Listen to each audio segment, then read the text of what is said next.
Le sujet de l'indépendance dans le judaïsme est un sujet qui nécessite débat, puisque nous sommes dépendants de Dieu. Akadosh Baruch Hu, il nous a sortis de l'esclavage des hommes, non pas pour être libres des hommes certes, mais sous la tutelle de Dieu et devenir les serviteurs de Dieu.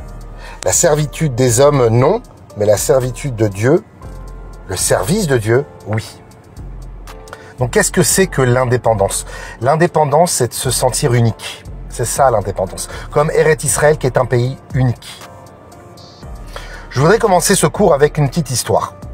À première vue, c'est une histoire anodine, mais en réalité, elle est bouleversante.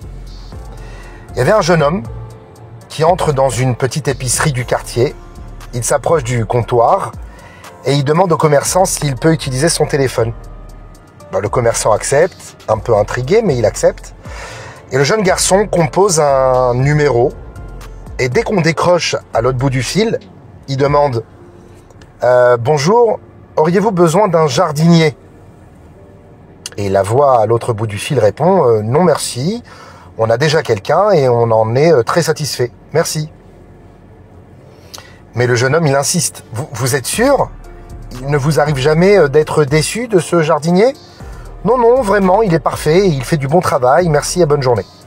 Le garçon raccroche, et le commerçant qui lui a prêté son téléphone, un peu touché par sa persévérance, il lui dit « Tu sais mon garçon, ne perds pas courage, tu as l'air sérieux, tu vas finir par trouver un job. » Et le jeune homme qui sourit et lui répond « Mais non monsieur, je travaille déjà chez eux. Je suis leur jardinier. Je voulais juste vérifier s'ils étaient contents de moi ou pas. » Cette histoire, elle en dit beaucoup. En fait, elle parle d'un homme qui ne cherche pas à se vendre. Il cherche plutôt à s'améliorer. Il veut pas être le meilleur aux yeux du monde. Il veut être simplement le meilleur de soi-même. Il veut simplement s'assurer qu'il accomplit bien la mission qui lui a été donnée. Nous sommes dans une période entre Pessah et Shavuot où nous lisons les Pirkei Avot, les maximes des pères. Et on lit dans ce livre, peu avant la mort de Rabbi Yochanan ben Zakkai, qui réunit ses 5 principaux élèves, et dans un moment profondément symbolique, il va commencer à faire l'éloge de chacun d'entre eux, publiquement, devant chacun d'entre eux. Il va faire l'éloge de chacun devant les autres. Rabbi Eliezer est comme un puits qui ne perd pas une goutte, Borsut sheino me'abed tipa, c'est-à-dire qu'il retient tout ce qu'il apprend. Un autre élève, Rabbi Yoshua, heureuse soit celle qui l'a mise au monde, Ashrei Yoladeto, tellement il était bon, généreux, lumineux. Rabbi Yossé, chassid, c'était un homme profondément pieux. Rabbi Shimon, lui, il incarne la crainte du péché, l'intégrité morale, Yorechet. Rabbi Elazar,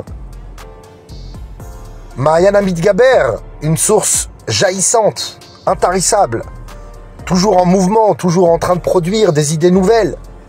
Mais après ces éloges de Rabbi Yochanan ben Zakkai sur ses élèves en public, il y a une question qui peut se poser.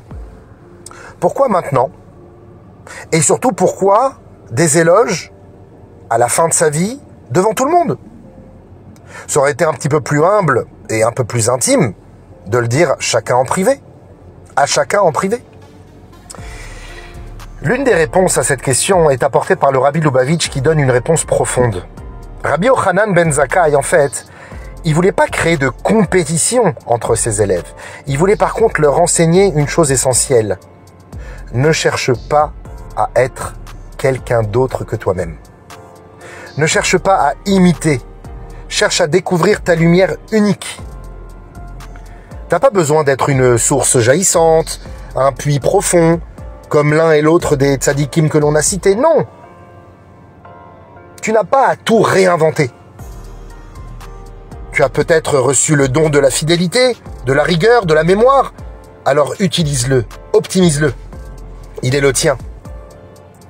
En fait, la Torah, c'est pas un concours de talent finalement. C'est pas la Torah a un incroyable talent. La Torah, c'est une mosaïque. Et dans cette mosaïque de plein de couleurs, chaque pièce a sa place. J'ai entendu un jour un mot très fort qui dit la chose suivante. Le plus grand échec de l'homme, ce n'est pas de ne pas être le meilleur, c'est de ne pas être lui-même. Et c'est peut-être cela la mission d'un maître véritable. Pas de faire de ses élèves des copies conformes, mais de les aider à devenir eux-mêmes. De regarder chacun avec un regard unique, comme l'a fait Rabbi Yochanan ben Zakkai à la fin de sa vie, avec un œil pour chacun, une écoute pour chacun. Alors, sache, mon cher ami, que tu es une âme. Tu as une mission. Et même si tu es un jardinier ou un calligraphe, ou une simple main qui aide, tu as une mission. Pourquoi je parle de calligraphe? Parce que je pense ici à Joseph Bao. Joseph Bao, il n'était ni rabbin ni soldat, il était juste un calligraphe juif. Il était rescapé d'Auschwitz, il a été sauvé par Oskar Schindler. Il y a un film qui a été fait sur lui. Et il avait un don, ce monsieur.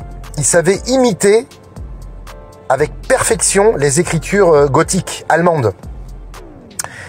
Et un jour, bien des années après la guerre, parce qu'il a été sauvé, il vivait à Tel Aviv, il découvre dans un musée une lettre. Mais c'était une lettre bouleversante, qui avait été écrite par un jeune soldat israélien à ses parents, peu avant de tomber au combat.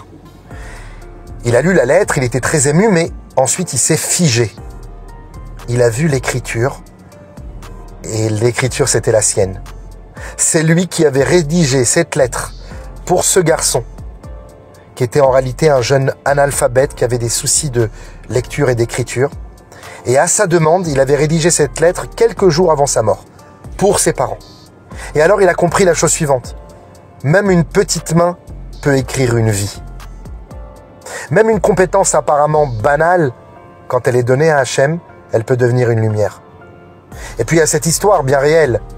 Vous savez, les sœurs siamoises, Ladan et Laleh, qui sont nées en Iran, elles avaient des têtes attachées. Elles ont vécu jusqu'à l'âge de 29 ans. Elles partageaient le même cerveau. Et pourtant, elles avaient deux personnalités, deux volontés, deux rêves.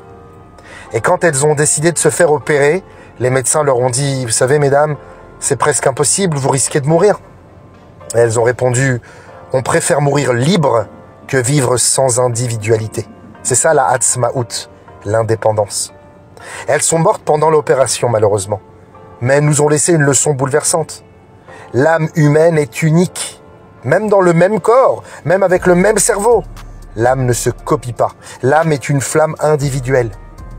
Et c'est peut-être cela le message central du judaïsme et à travers Yom HaAtzmaut, l'indépendance. T'as pas besoin d'être un autre pour être exceptionnel. C'est ça être indépendant. Tu n'as pas besoin de briller comme le voisin. C'est ça être indépendant. Tu dois juste briller à ta façon. Et alors à la fin, quand on décroche le combiné de Olam Haba de là-haut et qu'on appelle ton nom, on n'attend pas que tu sois un autre, on attend simplement que tu sois toi. Comme disait Rabbi Nachman de Breslev, le jour de ta naissance, c'est le jour où Dieu a dit « Le monde ne pourrait continuer sans toi ». Je voudrais terminer avec une histoire juive extraordinaire, profondément fidèle à ce qu'on vient de dire. Un jour, il y avait un tzaddik qui s'appelait Rabbi Zoussa d'Anipoli, l'un des grands chassidim du XVIIIe siècle. Il se trouvait sur son lit de mort, ses élèves l'ont vu pleurer.